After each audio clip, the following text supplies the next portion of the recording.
So the K series is finally running. It sounds a little rough, just in terms of some pulley noises that it's making.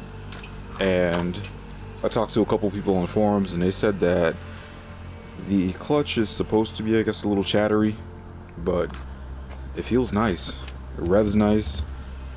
It moves really easily. So far, I'm pretty happy with it. I've yet to drive it on the street because I do not have the radiator hooked up or any coolant in it. So I'll turn it on for maybe, a minute, and then shut it back down, let it cool off completely before I turn it back on again. But other than that, starts up, feels good. Once I get my water neck for the radiator to adapt it to the K series sizing, I will fill it with coolant, see if there are any coolant leaks, and if there are not, then I will take it on the street and drive it. I also have to wire this fan. It's a 16-inch Spal style fan. It's from Amazon. I think it'll work just fine. I run two of these, but 12-inch on the FRS, and I track that thing, and it does fine. So I don't think this will have an issue. I'm going to adapt it to a switch panel that I have, that I'm also running in the FRS. It's right there, if you can see that. It's just 6 buttons. They come with their own relays and everything, so I can choose what every button does, and they all have their own fuses.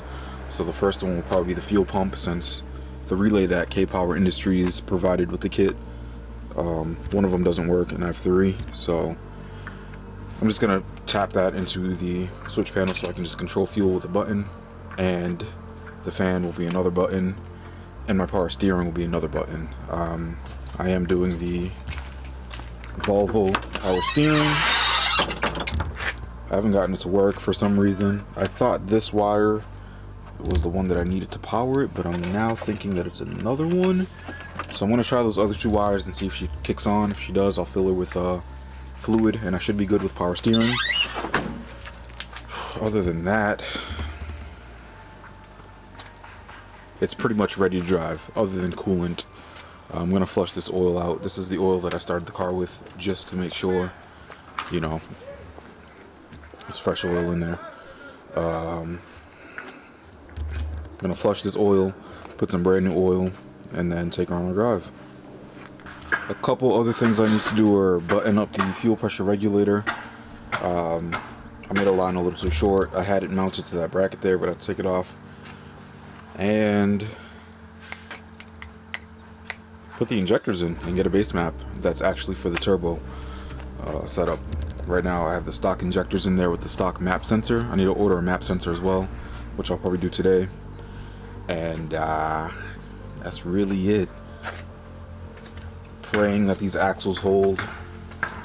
I'm not sure. I've heard that they break really easily, but I'm only on 205s, so not too much grip going on back here, which is fine. I plan on sliding this car, and I really want to take it at least up the street, but I am scared that it's going to overheat really badly, since I have no way to see how much heat's going through this thing right now. So I'm going to avoid doing that. Just be patient. Move around the driveway a little more. Yeah, call it a day. She's moving good, sounds good. Engine starts. Took a little brain work to figure it out, but it wasn't too bad.